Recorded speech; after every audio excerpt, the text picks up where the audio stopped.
Coming to you from the Deep South, this is the Blue Collar Leadership Podcast. High-impact leadership is not reserved for leaders, and it has nothing to do with your position, title, or rank. However, it does have everything to do with your character. It's time to climb to the next level and beyond, personally and professionally. Now, let's start making it happen with your host, Mac Story.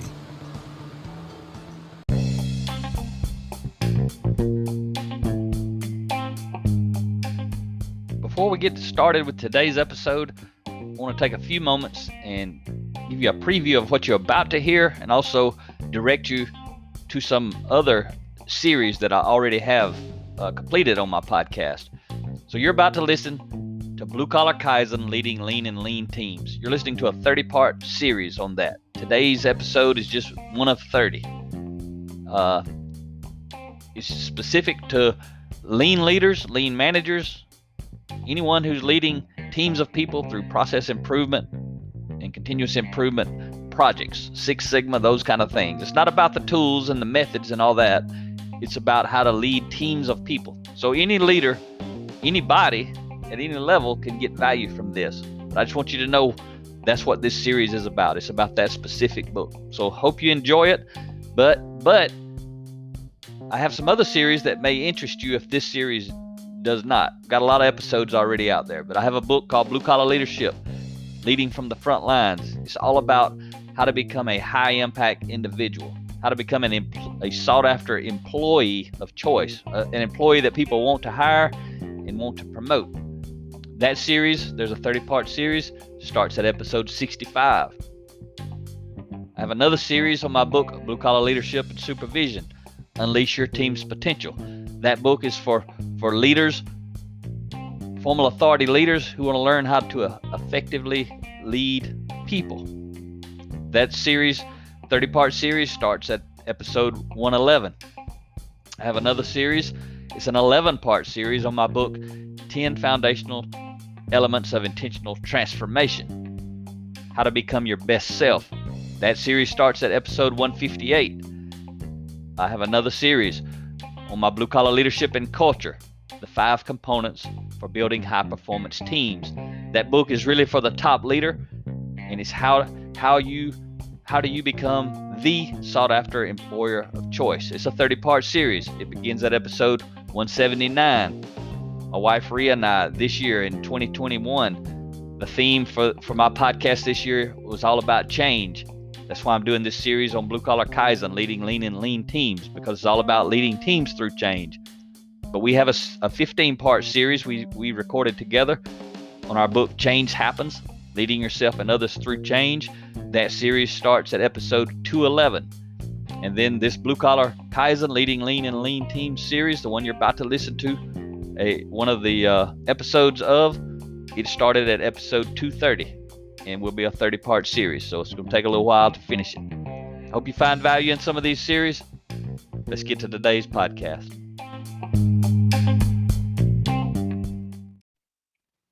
Hello, and thanks for listening to the Blue Collar Leadership Podcast today.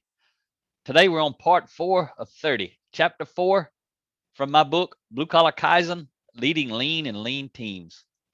Chapter 4 is titled Defining Influence. The subtitle is Influence Trumps Authority. So if you've been listening to me long enough, you know I have an entire book with a title. The title is Defining Influence. The subtitle for the book is Increasing Your Influence Increases Your Options. So if you really want to take a deep dive into influence, go check out that book. But that's just one chapter in this book. And I'm talking to the lean leaders out there. Those folks now, I'm starting to talk about this book, the lean leaders, people who are leading process improvement teams, continuous improvement teams through change, transformation, organizational development, but mainly Kaizen events.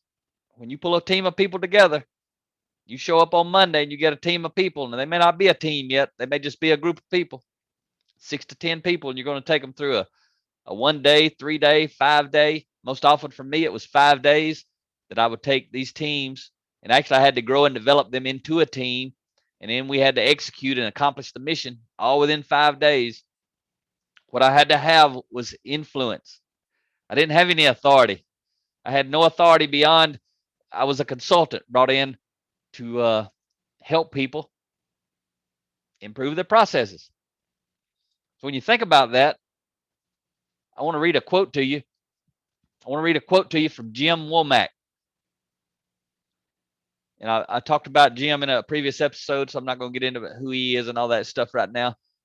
If you're in the lean world, you probably know who Jim Womack is. You don't need an explanation. He says, lean managers seek responsibility to address important issues by leading as if they have no authority.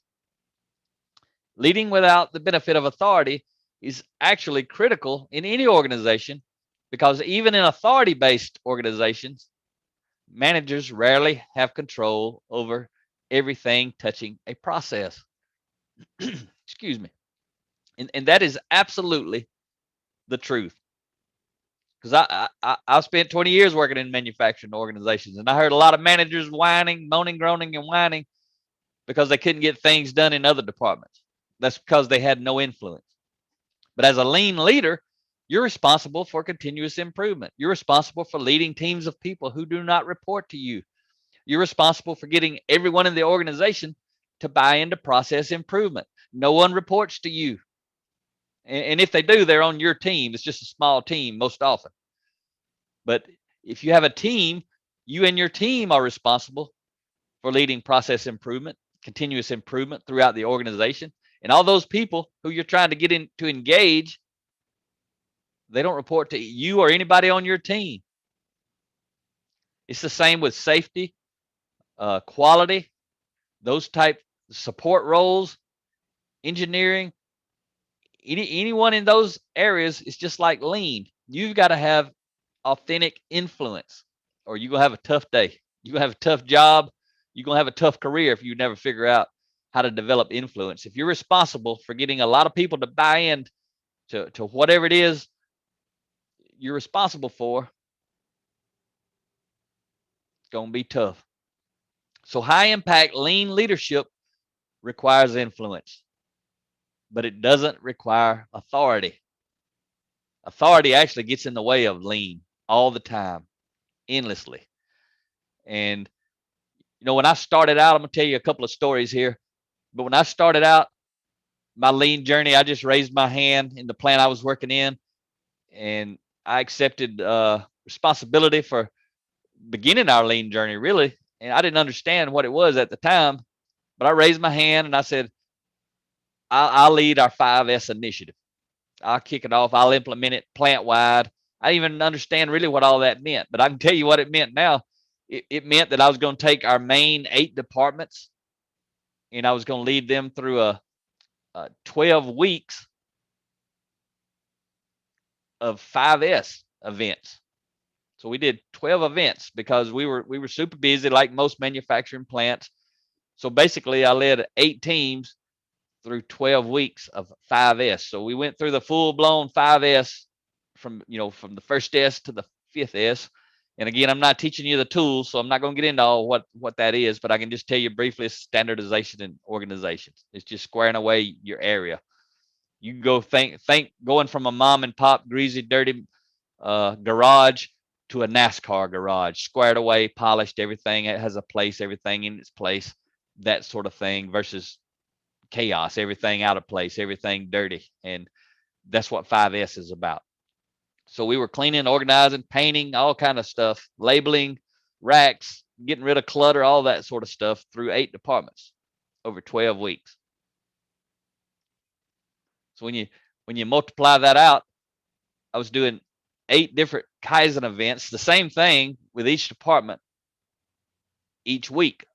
So I would do 8 different events for 12 weeks. So I conducted right out of the gate in 12 weeks, 96 5S events with 8 different teams of people. That was a lot to take on. But the thing is exactly what I'm telling you about now. I didn't have any authority. The plant manager kind of gave out the directive to everyone in the company. This is what we're going to do. So everyone was expected to do it, but they didn't report to me. They didn't have to get on board. They could then, and some of them didn't. Some of them resisted. But we transformed those 8 departments And I say we, I was simply leading, facilitating, organizing, removing obstacles, planning for and furnishing supplies and all that kind of stuff. A lot of organizing and stuff I had to do behind the scenes so they could actually go out and do it in their department. So I had to teach them what to do, how to do it, and then we had to go do it. So we had some classroom training, then we had some go out into the shop in the manufacturing area and actually execute. And we would do that. And then we'd go back, like I would teach all about the first S, which is sort, which is get everything out. I would teach about what that means. Then we would actually go do it. And when we finally got finished with that, we'd come back in, talk about the second S. And then we'd go out and execute until we were finished. So we did that with each one of those teams. 12 events. We did basically one day, or maybe it was 4 hours. I can't remember now exactly how it was. Couldn't have been a day because we had 8 going each week. So it must have been a 4-hour event or something like that. Again, for 12 weeks with each team. So 96 events. We made it happen. But what I learned right off the bat was I had to build relationships with these folks. I had to generate and develop authentic influence with these people. Because they didn't have to follow, but I wanted them to follow. So if you know what I'm talking about, that's some hard stuff. It's hard to lead people if you don't have any authentic influence. I don't care how big your title is. I don't care how much money you make. If people don't have to follow you, you better have some authentic influence. That's what I want you to know about. So people who don't have influence, lean leaders who don't have influence, you'll hear phrases like this: my hands are tied. They don't report to me. Or those people won't do what I tell them. When you hear people saying those things, what they really mean is this: I don't have any influence and I can't accomplish anything without it. So when you know what you're listening for, when you hear that, when people moaning and groaning about they can't get somebody to do anything, these people don't report to me, my hands are tied, all you're hearing is somebody yell and scream at the top of their lungs, I don't have any influence. And a lot of other people say those same things. It doesn't just have to be lean leaders, but this series is talking about the lean leader, so that's where my focus is going to be. But authentic influence, which is moral authority, trumps artificial influence, formal authority, every time. And character and competency create authentic influence. So you have to know what that means. And I'm going to teach you that here in a minute. But I want to, actually, I'll go ahead and tell you right now. Research has shown that 87% of our influence comes from our character, who we are. And only 13% of our influence comes from our competency, what we know. You have to have a competency. If you're a lean leader, you have to know about the lean tools. You can't be a lean leader without knowing about the lean tools. Not one that's worth following anywhere. You've got to have that competency. You got to know what 5S is, what TPM is, what quick changeover is, what value stream mapping is, what 3P is, and whatever I might have left out. There's a lot that goes with it. And if you're involved with Six Sigma, you got to know a whole lot more. I was never involved with Six Sigma. I know what it's about. I had no interest in that because it's real in-depth analytical stuff that somebody needs to know, but it ain't Mac's story. Somebody else could do that. But what I saw in most of my career were people who were using Six Sigma to do stuff that should have been done with lean. Now, don't get me wrong. Six Sigma has its place. It is highly valuable, but it's not highly valuable when you're using Six Sigma to do something over weeks or months that a team of people could have knocked out in a week and just made it happen. So if you don't know about lean and Six Sigma, you got a lot to go learn about. But I ain't talking about the Six Sigma piece. But what I am teaching you does apply to Six Sigma leaders who are leading teams of people. The same thing I'm teaching you in this book about leading lean and lean teams would apply to Six Sigma leaders leading Six Sigma teams. But my background's lean, so this is what I'm talking about. But I'll give you an example about character versus competency from the shop floor. How valuable your authentic influence is, again, which is based on your character. There was one time I walked out to a I was leading a Kaizen event in an area, and the department head come over. He was actually not participating, but he was kind of indirectly involved because it was happening in his area, and he wasn't really on board. That's probably why he wasn't involved. But he wanted to be involved as far as micromanaging or blaming other people, which is what managers of people do. So he was real good at that. But anyway, one day we were out there, and he knew we were out there to try to improve things. So he walked up. He said, "Hey, I got something you can improve." I said, "What's that, man?" He said, "Every time we get these parts from the previous department, they're upside down."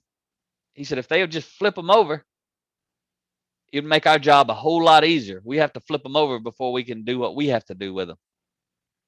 I said, "Oh, okay." I said, "You think they could put them on there that way?" He said, "Yeah." I said, "Where do these parts come from?" He pointed across the plant. It was about 50 yards. He said, "Over there from the welding department." I said, "Oh, okay." I said, "Have you ever asked them to flip them over?" He said, "Oh, they won't do what I tell them." And see, when he told me that, first I already knew he was a manager of people. So that was a manager of people answer. They won't do what I tell them. Well, maybe you don't need to tell them what to do, right? That's what I was thinking, but that ain't what I said. I said, "Oh, okay." He said, "You think you can help me out with that?" I said, "I think I can, man." I said, "Let's take a walk." He's like, "What you mean take a walk?" I said, "Come on, walk with me. We're going to go over and talk to the supervisor of that department." So he kind of reluctantly came. It's like he didn't even want to talk to the guy. He didn't want to be there while I was talking to the guy. So I walked up. I knew the guy. I had done lean events with him. I knew he was a leader of people. He was a high impact leader of people. I walked over there, called him by name, pat him on the shoulder when I walked up, laughing, cutting up kind of thing. And I said, "Hey, man, did you know this guy here, he's supervisor of this department over here that you sending these parts to?" I said, "Did you know that the parts y'all are sending kind of causes him a problem because of the way you're putting them on the pallet?" He said, "Oh, no, I didn't know that." I said, "He says all he got to do is flip them over the other way, upside down, compared to how you're doing it now. And it'll save him a lot of effort." And he didn't think it'd be any problem for you guys. I said, "Is that a problem?" He said, "Oh, no, that ain't a problem. We can start doing that right away." I said, "Well, thank you, man."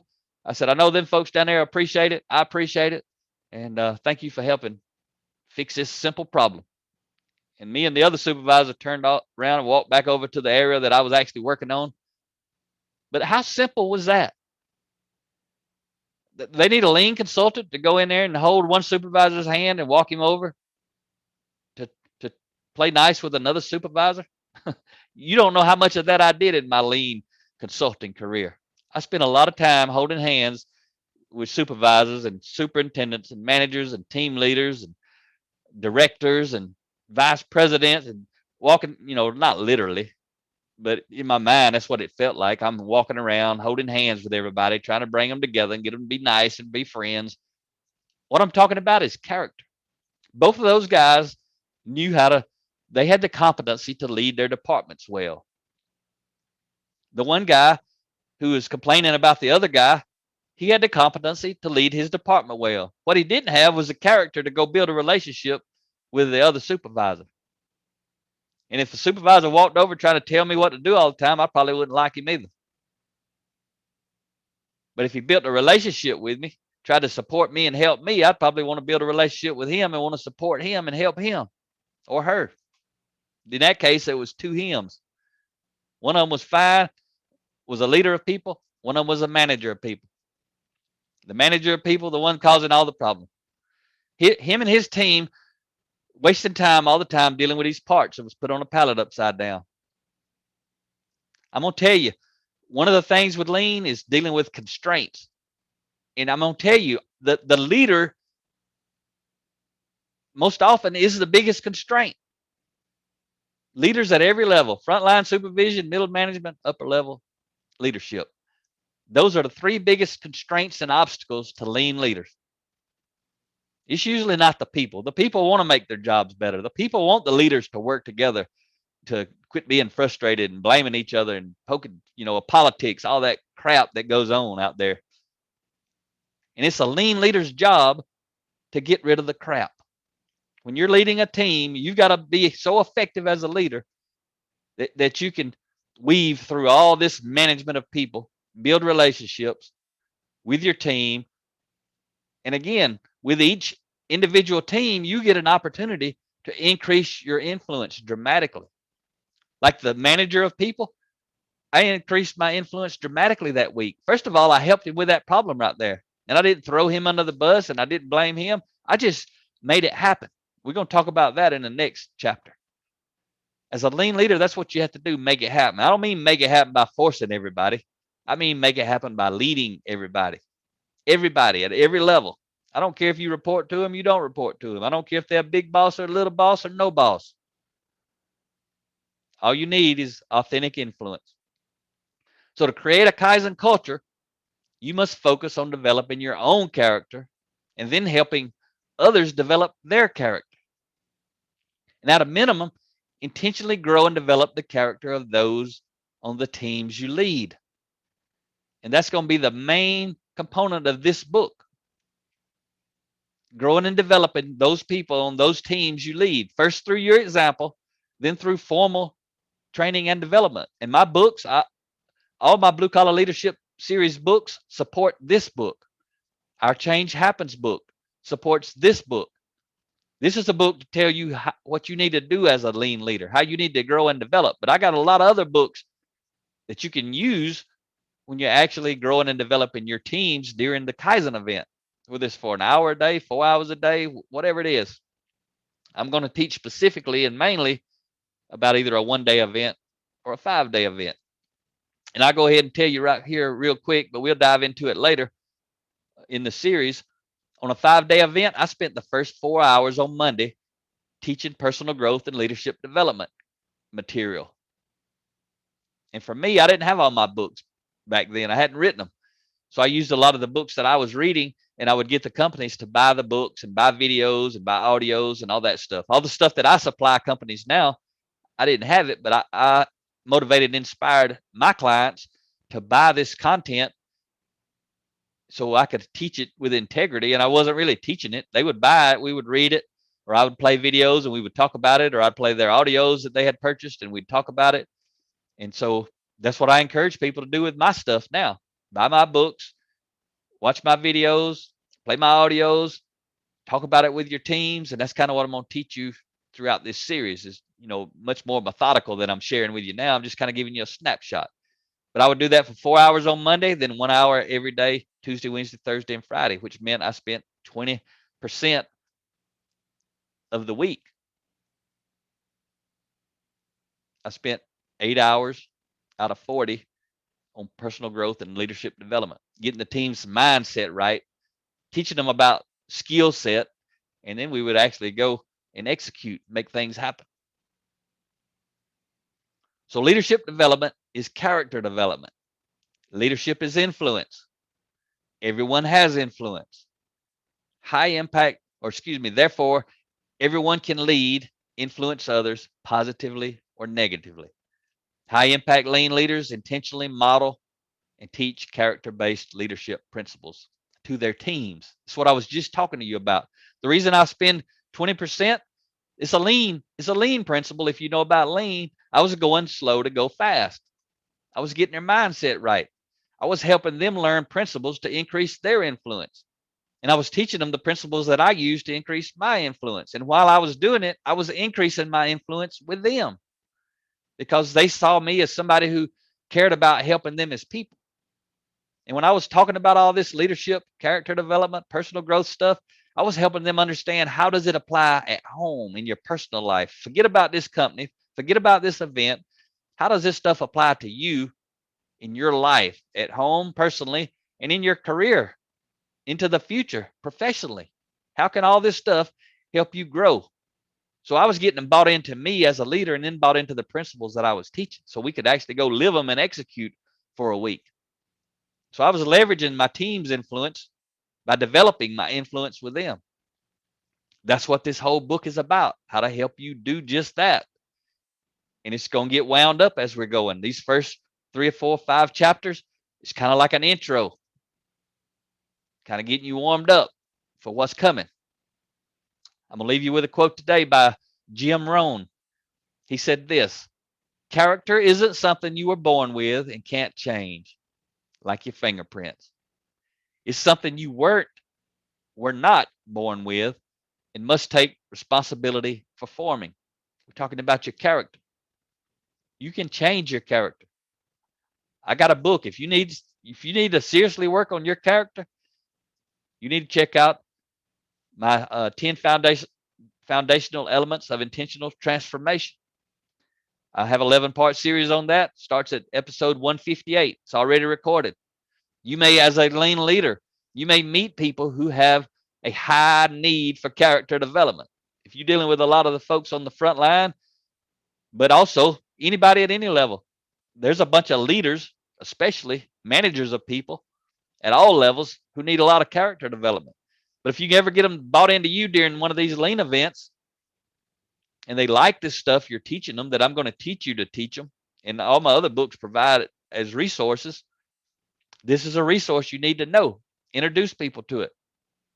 I introduce people all the time to other books by other authors because I think sometimes that's the best book for the person. I don't try to push them on one of my books. I say, hey, I know a good book. I did it for somebody just before I started recording this podcast today. Someone was talking about character development. I said, hey, you need to go check out Leadership and Self-Deception, Getting Out of the Box. It'll help you understand what's wrong with a whole lot of people in the world, including one important person, you. But you go check it out, and you'll find out what's wrong with most of the folks in the world, and it may surprise you. But anyway, I was, referring someone else to that book today, and also the sequel to that book, The Anatomy of Peace. So if that's something that interests you, you may want to check it out. I read that book a long time ago. Someone referred me to it and referred it to me and changed the way that I think. A whole lot of what you'll see in a lot of my books came from what I read in that book. And when I applied what was in that book, what I actually learned through the application. So I don't just teach you what I read in a book. I may teach you and mention what I read in a book, but the stuff that I've read in a book, I went out and applied it. And while I was applying it, I learned a whole lot more than I read in the book. So then I got stories to go with the lesson and the principle. And that's what you'll find in my books.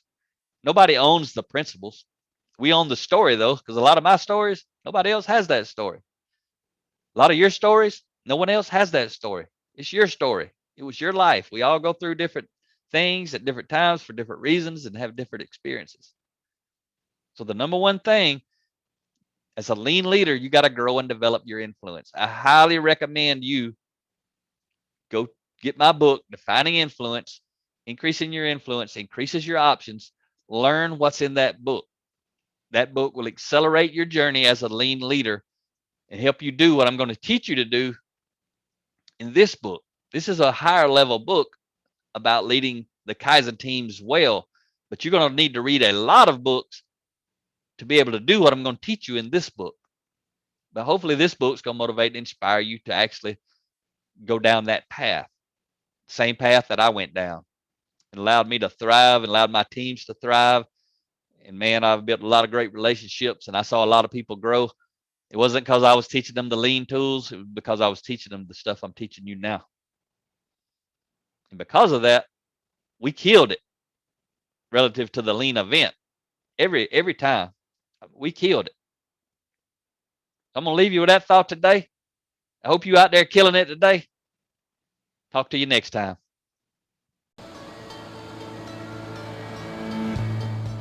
Make it happen or someone else will. It might as well be you. Are you serious about taking your career and your life to the next level and beyond?